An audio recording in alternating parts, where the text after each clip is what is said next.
We definitely miss no dreadlock Jay. Like Yankee fitted Jay is always gonna win. He will always be synonymous with Yankee hat. Talk about something historical that went down in the Bronx, celebrating Reasonable Doubt, Blueprint, and basically his legacy. I think Reasonable Doubt to me is a cinematic story of what he did or what he was doing at the time when he made that album. Definitely an Ether guy. I was definitely riding with Nas. Hearing Jay sing part of New York State of Mind, Reason Without Matic is like Godfather 1 and 2, right?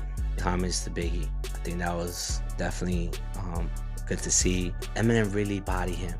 Yes, he did, right? But I think that's okay. In this time frame, X was very involved with Jay, right? Like they were the competing hands, they were the two top dogs. I would have preferred to see the Locks over Fat Joe. I just think it was a beautiful moment for hip hop. Favorite Jay album, American Gangster.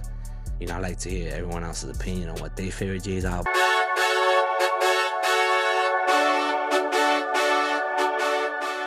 Hey everybody, this is JD, and I'm here back with my humble opinion. And today I want to talk about something historical that went down in the Bronx. Jay-Z and his concert series, celebrating Reasonable Doubt, Blueprint, and basically his legacy. I couldn't go, right? So I wasn't there. But I saw enough clips. I mean, it definitely was historical. And I think, I like to take a moment to talk about that. Growing up in the Bronx during, Jay-Z's come up and that whole era of hip hop, I think his concert series to me was growth. I think him starting off with his wife and his daughter in day one in one of maybe his most realistic albums, right? I think Reasonable Doubt to me is a cinematic story of what he did or he was doing at the time when he made that album. So to me, it showed like I was doing that, but now I'm here, right? I mean, he obviously has Beyonce and his daughter, and I think for people that grew up in that era or that come from, impoverished neighborhoods, that's where we want to get to, right? We want to be able to tell our story and be like, but we're here now, right? And I think he does that with Reasonable Doubt being the first day, and then him bringing out his wife and his daughter. Subliminally, I think that's what he was trying to do. Jay-Z is a creative person, so I think he wanted to show like, look, I was there, but now I'm here. And for me, that shows success in hip hop. Another historical moment was him bringing out Nas. So I was definitely an Ether guy. I was definitely riding with Nas. I thought Ether was way better than Takeover. I thought, Nas was better than Jay, and it was serious when it came out, right? We still had the tension of what happened to Big and Pac, so people didn't know, what was gonna happen. And this is like a full circle moment. Yeah, we've had songs with them already. We've had them on stage together, but this one felt different. I think, obviously, Dead Presidents. I think hearing Jay sing part of New York State of Mind, and like Jay giving Nas that chance to you know have some of his songs played and like basically also pay homage to him, um, just made me think like we missed out on a great body of work if they would have been able to do the collaboration when they were supposed to. So everyone or most people should know this. Nas was supposed to be on Reasonable Doubt, from what the rumors are. It didn't happen for who knows what reason. But man, that would have been great. Like hearing Jay sing New York State of Mind.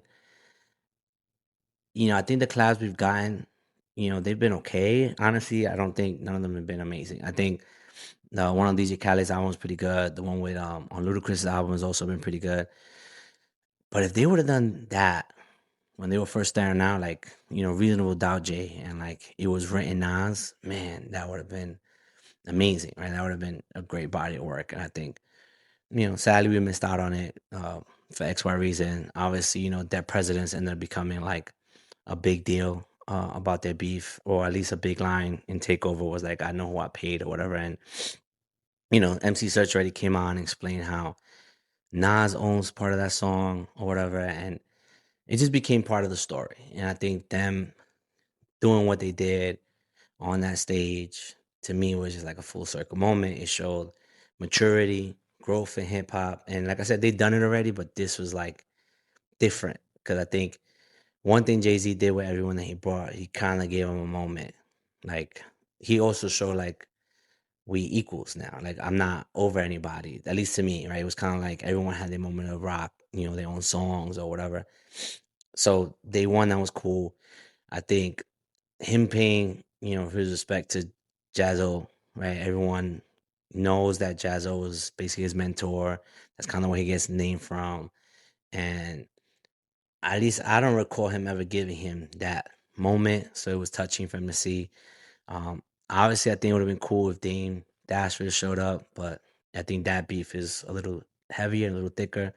Um, I understood the Foxy Brown not showing up be that would have been awkward. I think it was cool that Beyonce sang Mary's Pardon, Can't Knock the Hustle. I think that was also like her attempt of paying homage to Mary. In my mind, anyways, I think that's how I would see it. So overall, I think day one was already classic.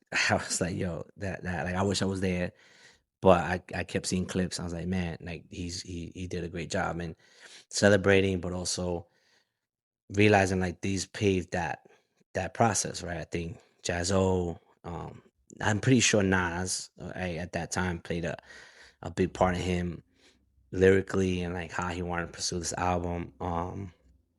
Like to me, Reasonable Doubt is definitely a classic. Like I'll put it up there with Illmatic and Ready to Die. Like to me, Reasonable Doubt and Illmatic is like Godfather 1 and 2, right? If y'all want to compare it to something else. So definitely it was awesome. It was great to see. Day one also was cool as homage to Biggie. I think that was definitely good to see. Definitely made me wonder what would have happened if Biggie would not die, right? There was always the talks of the commission and the songs that they did do together, pff, they were awesome. So I think, um really made me think of what could have been, right, if Big would have not passed, right? And I think there would have been great body work between the two of them, and who knows, maybe the three of them, because then, including Nas, because Big maybe could have bridged that gap. Even though we never got a Big Nas verse either, but that would have happened, right? I know if Big don't die, that ends up happening. So when he did the homage and I saw the clips, I was like, man, like I'm a big Biggie Smalls fan, Notorious B.I.G. fan. So I was like, man, I wish he was not passed. And it shows Jay's longevity in the game, right? So day one was awesome. Day two was a blueprint. And then the question is, which was better? Like I was going back to me, they both classics. They're different. I feel like Reasonable Doubt is more like rugged. It's more like his story coming out the streets, right?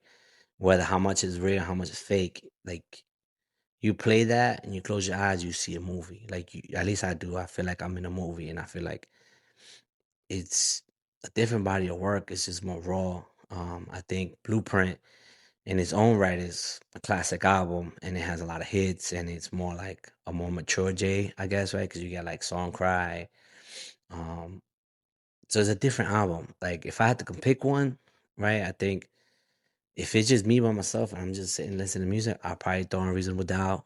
But if I'm in the car and there's, I'm a little more hype, then I'll probably throw in Blueprint. I think there was more like songs that, like pick you up a bit. I thought it was cool he bought Eminem. So there was a whole talk. I heard online, there was a lot of talk of like, oh, Eminem really body him. Yes, he did. Right. But I think that's okay. And I feel like Jay has accepted it. I mean, it doesn't mean Jay's verses are whack, right? And whether Eminem had pre-recorded the song or whatever, it is what it is at this point. I think it was two great rappers doing what they do. Like Jay didn't try to mimic M, and M did what M does. And I think there's a few rappers that could get on track with M and not feel like he was slightly better. So I thought it was cool he brought him on. I thought it was cool that he let him sing a song. And I know they had a whole concert years ago in the Bronx, the two of them, so it's not new. But it was cool to see how that reignited this conversation. Like, oh, did he really do that? And that, Jay Z's verse was really nice. And I heard somewhere where they say that Eminem is an antic writer or whatever. And that's why it sounds better. whatever the case may be, I know when you hear that song, when you hear Renegade, you probably know M's verses more than you know Jay's. I mean, I'm sorry.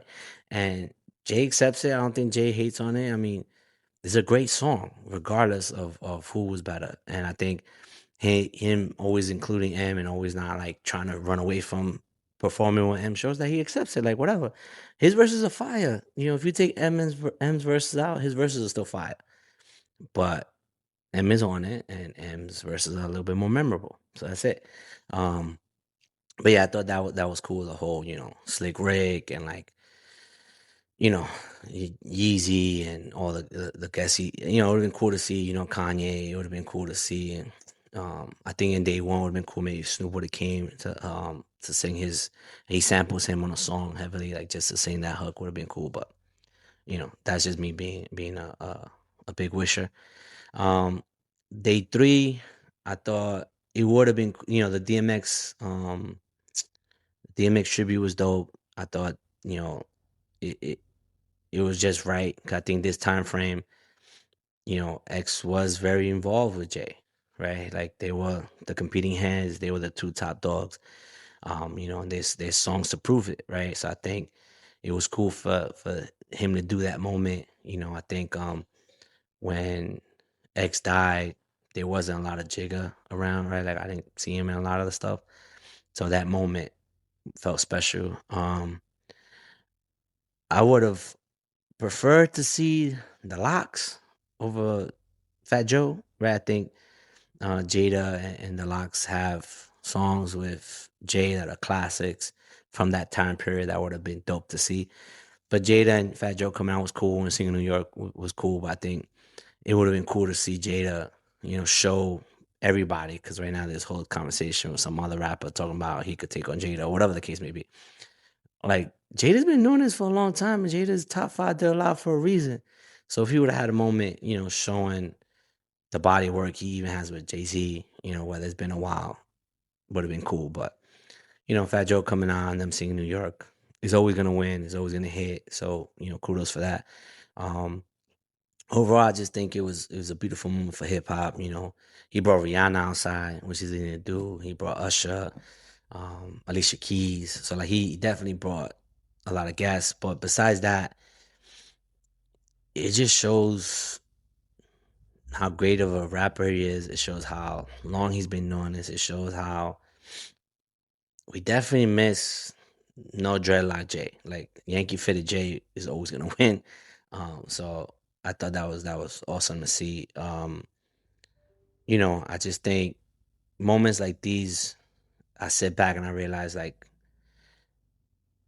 how far hip hop's come and how like hip hop for some of us was kind of you know, like where it's at now is where we wanted to be. So like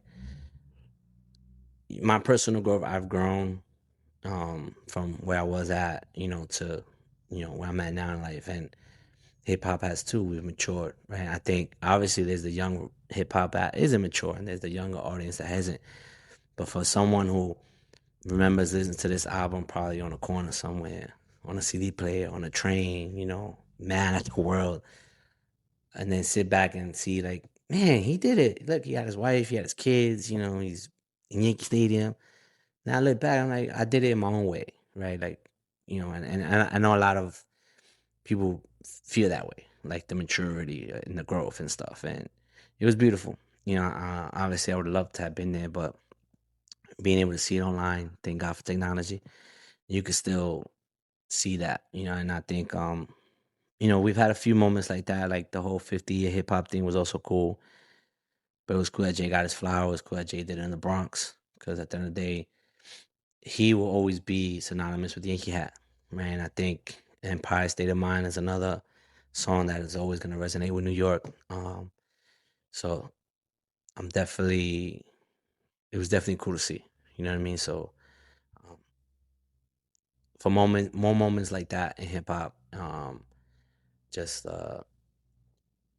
it's great music, man. Great body of work. It also made me think about like what's my favorite J album. He has a lot. I think each album has songs I like, but personally to me, I like Volume 2.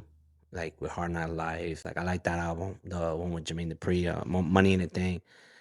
Um, but honestly, for me, my favorite one is American Gangster. I play that album and I feel like I'm in a movie. I like albums like that. I like albums that make you feel like you're in a movie. So, um, to me, that's my favorite J album, American Gangster. I like to hear everyone else's opinion on what their favorite Jay's album. But yeah, this is just me and my humble opinion. And till next time.